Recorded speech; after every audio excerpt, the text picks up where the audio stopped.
la peur et le moi. La peur est en rapport direct avec un moi qui a peur. Un moi qui cherche la sécurité et ne la trouve pas.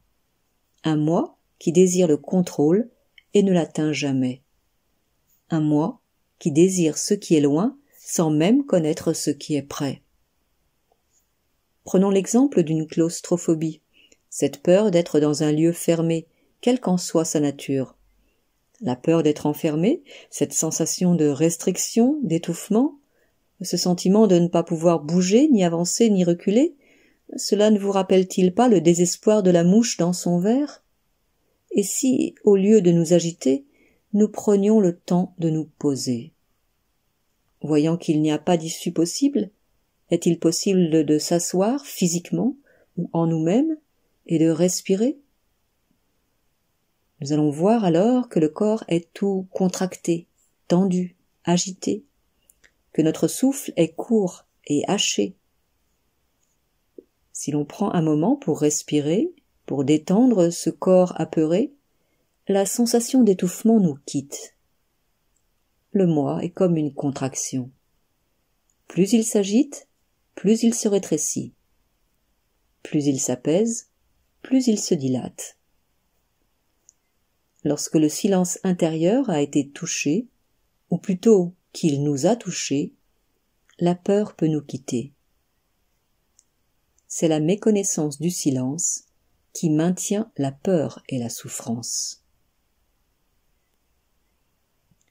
L'obsession est l'écueil de la discipline.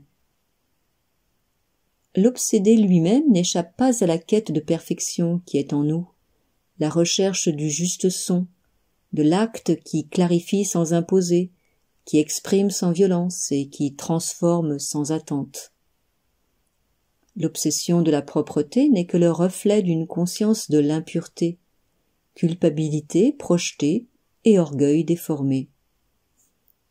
L'obsession de la maladie, la conséquence de l'illusion du temps. L'obsession de la perte, le reflet du mirage de l'incomplétude, nous faisant croire que nous ne sommes pas déjà accomplis et que ce que nous cherchons doit être acquis et saisi pour devenir nôtre. L'obsession est en fait une forme particulière que prend la peur lorsqu'elle passe à travers une personnalité qui fixe et retient. Elle est une déviance de l'esprit discipliné qui s'accroche à une sécurité avec le désespoir du naufragé agrippé à son radeau. La sécurité recherchée peut être physique, émotionnelle ou mentale, mais conduit dans tous les cas à un comportement rigidifié, ritualisé et mécanisé. Le rite devient conditionnement.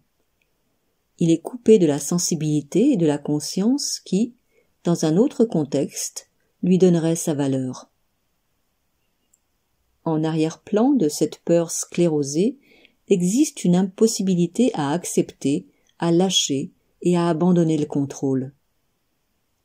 Cette quête sans fin de sécurité est une impasse, car nulle sécurité ne peut être trouvée sur le plan de la manifestation. C'est paradoxalement dans l'abandon de la recherche de sécurité que se trouve une sécurité liée à l'aptitude de faire face à l'inconnu et à toute chose que la vie propose. Cette sécurité n'est pas de nature matérielle.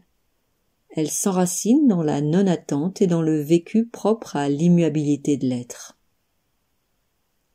Cette quête de perfection n'épargne pas la pratique spirituelle qui peut également devenir obsédante, s'accompagnant d'une dépendance au rituel et d'une peur intense de l'abandonner.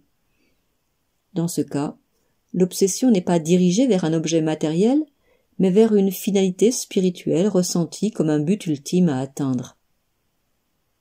Dans tous les cas, l'obsession est nourrie par la croyance que ce que je cherche est en dehors de moi-même, idéal vers lequel toutes les forces de la personnalité sont orientées. Lorsque la conscience s'éveille que je suis ce que je cherche, les efforts tendus vers le lointain se retournent vers l'instant lui-même, qui apparaît contenir la totalité des objets désirés.